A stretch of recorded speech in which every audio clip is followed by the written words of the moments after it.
श्रीशांत की अभी हमने बात की, फौरन ही आपने जिक्र छेड़ दिया दानिश कनेरिया का। दोनों चीटर है ना, दोनों ने मैच बेचे हैं, सही, दोनों ने बेईमानी की है। बेईमान आदमी की जो बात होती है ना, वो इसी तरह से चीजें करके अपने आप को कहीं ना कहीं दिखाना चाह रहा होता है। हेलो एंड वेलकम टू लपारा शॉट। मैं हूं सारिया साहब और मैं हूं फवाद मुस्तफा। और आज आपको पता है सादिया, मैच का क्या हुआ? कौन जीता? न्यूजीलैंड। किससे जीता? अफगानिस्तान से। भाई इंडिया की बी टीम से। उसकी वजह यह है कि इंग्लैंड में के खिलाफ जीतने पे जो इंडिया में जश्न हो रहा था, और अफगानिस्तान को उन्होंने पाकिस्तान से भी अच्छी है, ऑस्ट्रेलिया को भी मारेगी, न्यूजीलैंड को भी मारेगी, तो शुगल में हर बंदा अब कह रहा है कि जी इंडिया की बी टीम हार गई।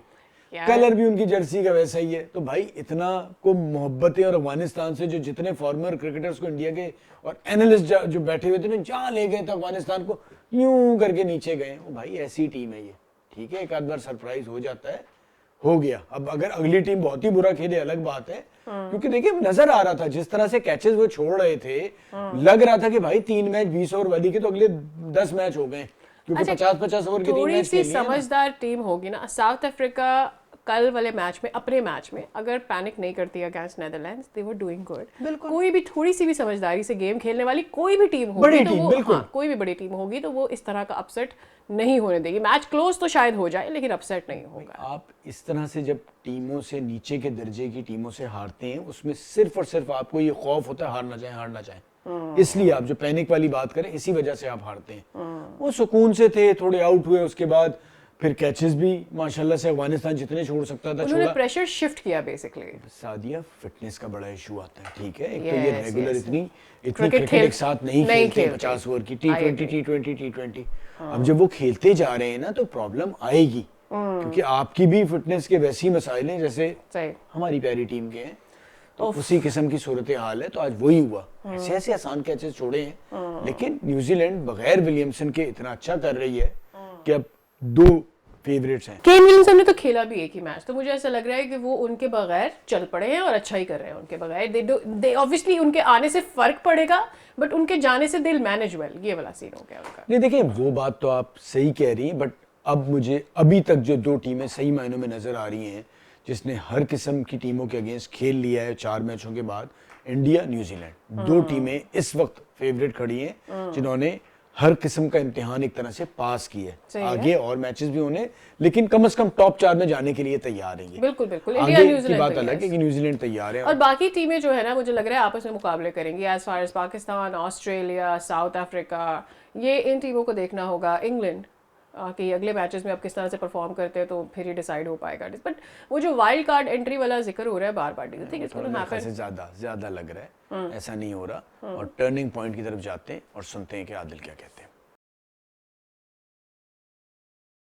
न्यूजीलैंड वर्सेस अफगानिस्तान, और जो जिस तरह का मैच एक्सपेक्टेड था, जिस तरह की सोचा था कि हम लोग जो न्यूजीलैंड जीत जाएगा, उसी तरह हुआ। लेकिन आज मैच अफगानिस्तान आराम से जीत सकता था, मैच को चेंज कर सकता था, एक और अपसेट कर सकता था। क्यों कह रहा हूँ मैं ये वाली बात? अगर अफगानिस्तान थोड़ा अच्छा खेल लेता, बैटिंग अच्छी कर लेता, तो ये मैच जो है जीत भी सकता था। आज जो है टॉस ने बड़ा अहम किरदार अदा किया। अफगानिस्तान जो है टॉस हार गया, जिसकी वजह से न्यूजीलैंड ने पहले बैटिंग करी। वो भी रोक सकते थे। टर्निंग पॉइंट मैच का वही था जब 2-3 कैचेस छूटे। कैचेस जो है आज के टर्निंग पॉइंट था। अफगानिस्तान अगर कैचेस कर लेते, जिसमें टॉम लेथम के 2 कैचेस छूटे, अगर वो कैच हो जाते तो 270 से ऊपर स्कोर जाता ही नहीं, 250 से भी नीचे आउट हो जाते सारे, क्योंकि जिस तरह की विकेटें अर्ली ऑन गिर गई थी। आई थिंक फिलिप्स और जो टॉम लेथम के अगर कैचेस नहीं छूटते, तो ये मैच जो है 200 तक भी नहीं पहुंचता, और 200 रन बनाना अफगानिस्तान के लिए मुश्किल नहीं होता। हाँ, अगर पहले अफगानिस्तान बैटिंग करता और 250 तक के स्कोर कर देता या 200 भी कर देता, तो न्यूजीलैंड के लिए स्कोर करना मुश्किल हो जाता। जिस तरह की प्रेशर विकेट थी, जिस तरह की बॉलिंग हो रही थी, अगर हम लोग दूसरे इनिंग की बात करें, तो बहुत मुश्किल था अफगानिस्तान के लिए कमबैक करना। जिस तरह की उनकी विकेटें गिर गई, आई थिंक वही होता है अफगानिस्तान की टीम में। यही हम लोग देखते हैं कि जब 2-3 विकेटें गिर जाती हैं अर्ली ऑन, जब स्कोर करते हैं गुरबाज या रहमत जो है स्कोर कर रहे होते हैं,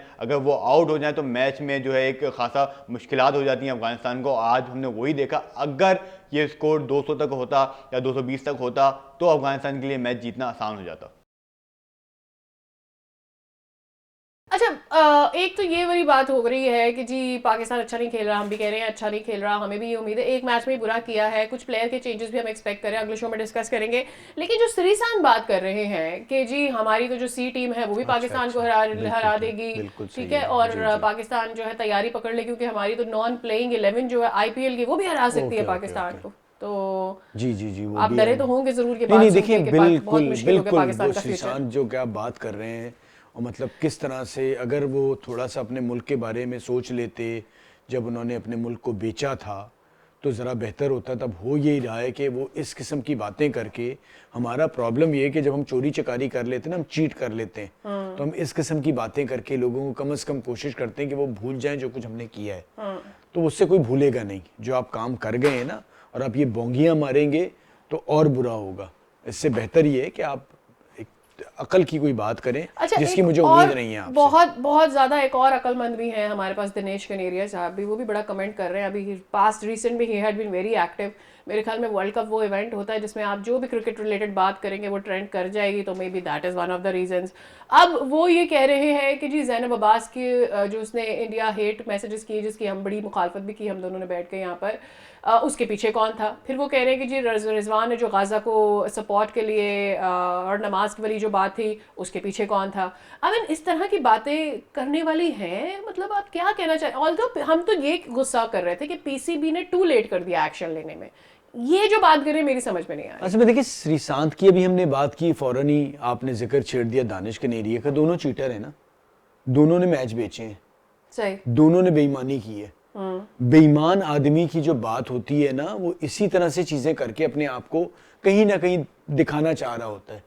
अब वो भी एक साइड पकड़े हुए, जिसके ऊपर आपने शायद आपने भी देखा है शोएब मकसूद का जो उन्होंने उस पर बात की है कि शोएब मकसूद ने बेहतरीन कि जी मैं गया था, आप एक ग्रेट प्लेयर होते थे एक जमाने में, आप कहा जा रहा था कि वो बॉलर होंगे कि स्पिनर के जितना पाकिस्तान में किसी ने भी आउट नहीं किया टेस्ट में, वो करेंगे आप, और आप खुल के इस मुल्क से के साथ खेले, इसके तरफ से खेले, आपका नाम बना। आज अब दानिश कनेरिया भी जो है यहीं के पासपोर्ट पे जाके आपका वीजा लगा और अमेरिका में बैठे हुए हैं।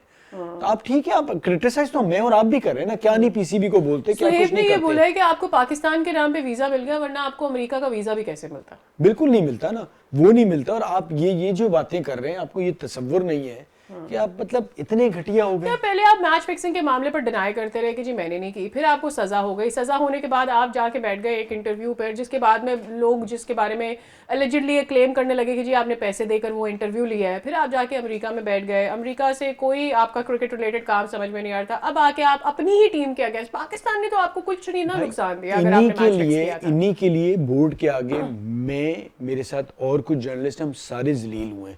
हम जाके इसके कहने पे कहते थे कि नहीं ये गलत है, उसने नहीं किया, उनसे हम लड़े हैं।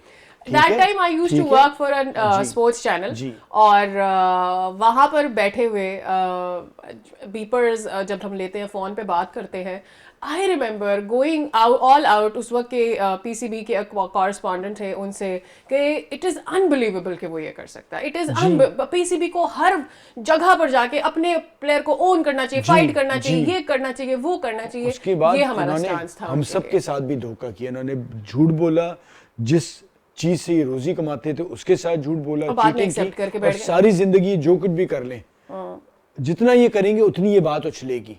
तो प्लीज अपने इस रवैये के बारे में सोचें। मुझे तो हैरानगी है कि PCB ने तो आपके अगेंस्ट कुछ इन अ वे, मतलब PCB ने तो आपका कोई नुकसान तो नहीं किया था ना, से हुआ इंग्लिश क्रिकेट बोर्ड से। एग्जैक्टली, आप उसके पीछे क्यों पड़े हुए हैं? व्हाई? सस्ती शोहरत, बस यही है। चलें जी, आज का प्रोग्राम हमारा, खुदा हाफिज़।